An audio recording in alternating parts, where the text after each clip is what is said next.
Have you ever tried to be unshakable, only to end up feeling numb? What if I told you that the ancient philosophy of Stoicism, the very tool meant to help you find peace and purpose, could also be the thing quietly sabotaging your productivity and emotional well-being? Stoicism has changed millions of lives. It's praised by CEOs, elite athletes, and high performers everywhere. But there's a dark side, a side rarely talked about. If you're using Stoicism as part of your morning routine, your self-improvement plan, or your path to mental clarity, then you need to know this. In this video, we're going to uncover the hidden traps of Stoicism, how they creep into your mindset, and how to avoid falling into them, while still keeping the life-changing wisdom intact. Let's start with the basics. Stoicism, at its heart, is about focusing only on what you can control and letting go of everything else. Sounds liberating, right? But here's where the first trap begins: detachment. Many people interpret this idea as emotional suppression. Don't get angry, don't get sad, don't react. But emotions aren't the enemy. In fact, the original Stoics like Marcus Aurelius and Seneca never taught you to be emotionless.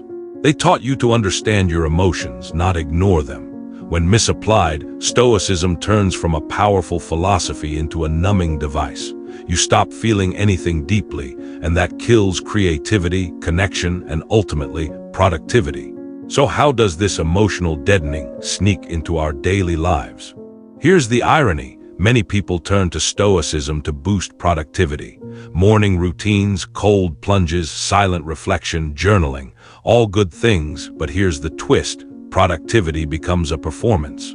You check the boxes but forget the purpose. You wake up, journal your thoughts, take a cold shower, and yet feel empty. Why? Because you've reduced Stoicism to a system of hacks instead of a mindset of mastery. You're doing Stoicism instead of living Stoicism. Meet John, ambitious, driven, disciplined. Every morning, 5 a.m. wake up, journaling, gratitude practice, meditation. But over time, John became robotic. His routine owned him. He was productive, yes, but he wasn't present. He confused discipline with detachment. He forgot why he started. True Stoicism isn't about squeezing more tasks into your day. It's about clarity, choosing what matters. Productivity is not just about doing more, it's about doing what counts. Stoicism emphasizes self-reliance. Control what you can control. Don't depend on others for your peace. But here's the catch: taken too far, this creates isolation. People start rejecting support, thinking vulnerability equals weakness. But guess what? We are wired for connection. Even Marcus Aurelius, Emperor of Rome, wrote about the importance of community. You might think, I don't need help, I'm strong, I can handle it. But that belief, if unchecked, becomes a wall. It keeps people out. It keeps growth out. Real strength is being open to help while knowing you can stand on your own. So ask yourself, are you using Stoicism to grow or to hide? Stoicism invites us to reflect, to journal, to analyze our thoughts. But here's the hidden danger: analysis paralysis. You can spend so much time thinking about how to live well that you forget to actually live. Emma loved philosophy. She read Epictetus daily, wrote morning pages, even tattooed Amor Fati on her wrist. But Emma felt stuck. Why? Because she was obsessed with perfect Stoic behavior.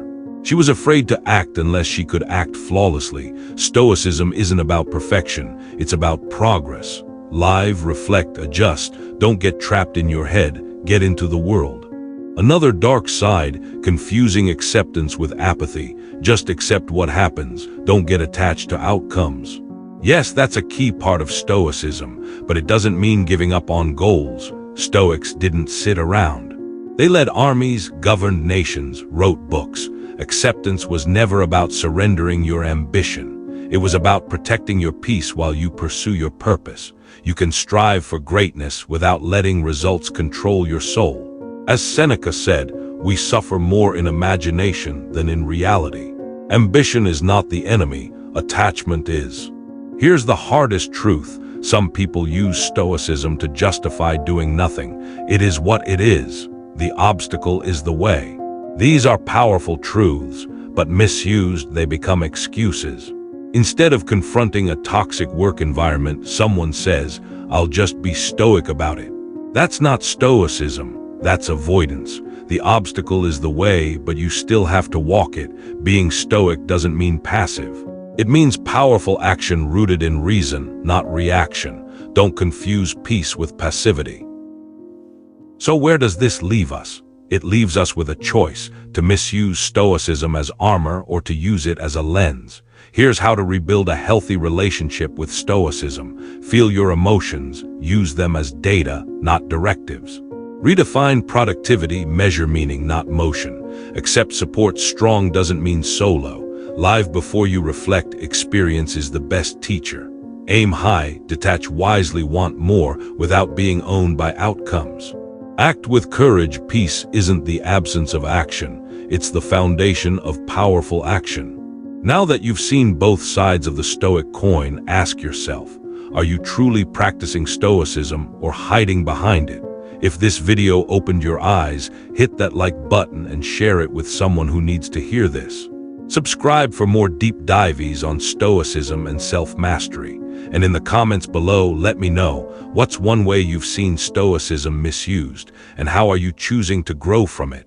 Remember, Stoicism is not about feeling less. It's about living more with clarity, courage, and purpose.